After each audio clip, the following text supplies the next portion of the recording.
Let's start with a very, very rudimentary definition of what energy balance is. It is when energy intake, of course, that's where we're taking calories from our macronutrients. Of course, it's when energy intake equals, guess what?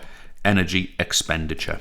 Okay, energy expenditure. And there's a couple of things that I sort of want to go over with this, and just to make sure we've got an understanding before we before we get stuck into kind of some adaptations of this sort of thinking. So first of all, let's just think about what sort of energy expenditure is typical for a female and for a male. Now, of course, these are massively generalizing.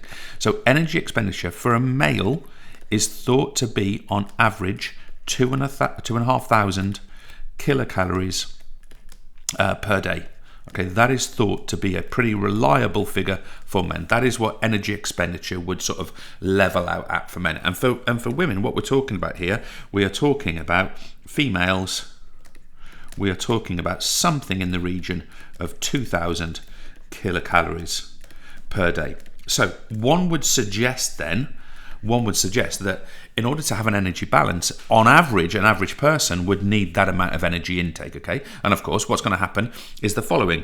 If energy intake, if I just call this EI, if energy intake was to become greater than energy expenditure, what situation are we going to find ourselves in here? We're going to find ourselves over time, by the way, this wouldn't happen immediately, but we're going to find ourselves in a situation of weight gain. Okay, weight gain, okay, which I'll come back to, but can lead to things like obesity and morbid obesity. We'll come back to that in a second. Meanwhile, if we're in a situation where energy intake is less than energy expenditure, we might expect, in the most sort of rudimentary sense, to be in a situation of weight loss. And think about people around you. It depends about who's around you, obviously, but it's pretty likely that you will have people that are trying to achieve this. Okay, I think a lot of people, certainly in sort of the Western world, a lot of people are thinking, okay, I need to lose a few pounds. So this equation becomes really, really significant to them. Whereas obviously weight gain, that's probably less common, but some people do experience it. We find this a lot with males in adolescence, actually, wanting to take on additional calories to, air quotes, bulk. Okay, so that's not an uncommon situation to be. But of course, when we've got the equation here, what are we saying here? It's where someone's weight will be stable. So we've got the idea there of stable weight or consistent weight. Now, I want to make a point here. We've talked about calories per day and calories per day for females, males and females. What I want to say really is that a better way to think about that is over an extended period of time. So if we were to take a month and just estimate a month to be 30 days, obviously there are some exceptions, 30 days, what we should be doing here is suggesting that women, for example, should be consuming in the region of 60,000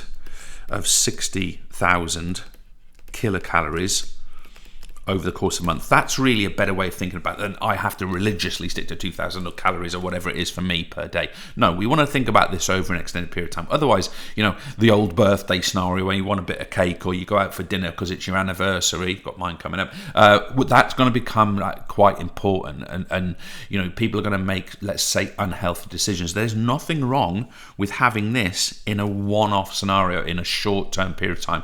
It's when this becomes long-term, or when this becomes long-term, that we have a problem. Now, I also want to bring you back to a couple of considerations. Now, we've said here that if energy intake is less than energy expenditure, think about this being a real training athlete. You will have heard and read and seen things about athletes and their diets, and I don't know swimmers who are up at 5 a.m. in the pool and they're consuming a massive quantity of calories and Now, one of the reasons we're looking to do that is because we're trying to avoid LEA. Reminders, we've got whole tutorials on LEA, but it is the idea of low energy availability. Okay, we're trying to avoid low energy availability, which for an athlete is really problematic. One of the reasons it's problematic is because it can lead to the condition of REDS. Now, if you're not sure about what this condition on the impact of this condition, we've got tutorials on that specifically, and I encourage you to go and have a look.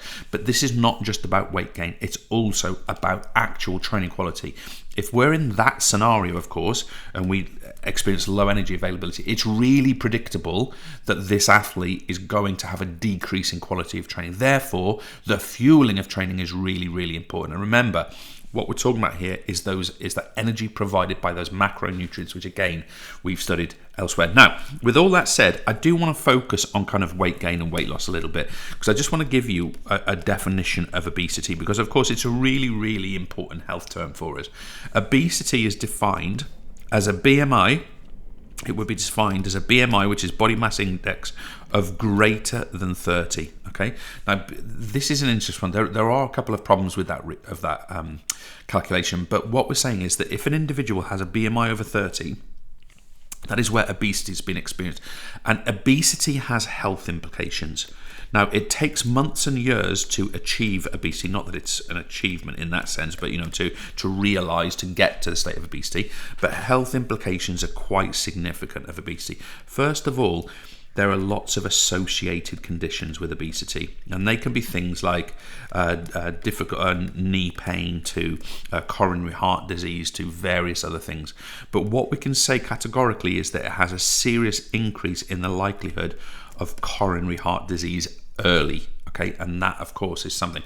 One of the conditions we really want you to be aware of with obesity is the idea of atherosclerosis, and I just want to kind of draw this out for you, what we mean by this. Of course, what we typically find, let me just find a red colour for you, if I just sort of scoot down slightly for you here. For atherosclerosis, what we'd normally find, if this is a blood vessel, let's say this is an artery, obviously what we're finding is that our red blood cells, which at this scale would be really, really little, what they're doing is they're passing through here nice and conveniently. Okay, so the heart's over here somewhere, okay, and the muscle and the tissue is over here somewhere, and blood is able to pass down that. But one of the things that happens when we overeat, when we experience poor diet, one of the things that can happen is that we can start developing, I've got a bit carried away here, we can start developing atheroma. Okay, atheroma. And these atheroma are what we'd call, let me put that in there, these are atheroma. That first one's like Mount Everest, they don't go as tall as that. But these atheroma, what they're going to do is, as this blood is trying to pass through here, it's going to produce greater resistance, which of course in turn leads to higher blood pressure. Okay, now what's going to happen therefore is we get greater pressure being exerted, and as a result of that we can lead into conditions like hypertension over time. Now, a couple of things about these atheroma. First of all, atheroma are caused by what we call LDLs. Okay, these are called low density lipoproteins. Okay, these are what will form these atheroma. Okay, secondly, and that, by the way, that's things like animal fats, that's things like trans fats, your fast foods, this sort of thing. They're going to form LDLs. Animal fat's a good example. Over time again. But the other thing to bear in mind is if we consume HDL, remember fat is an important part of our diet, high density lipoproteins, we can actually reduce the scale and number of these. So actually things like vegetable fats, let's say olive oil, obviously that's particular parts of the world, but these high density lipoproteins will actually be healthy for us. Now, the other point I want to make is if I was just to quickly zoom in here, I just want to zoom into this point here. Let me just zoom in a bit further.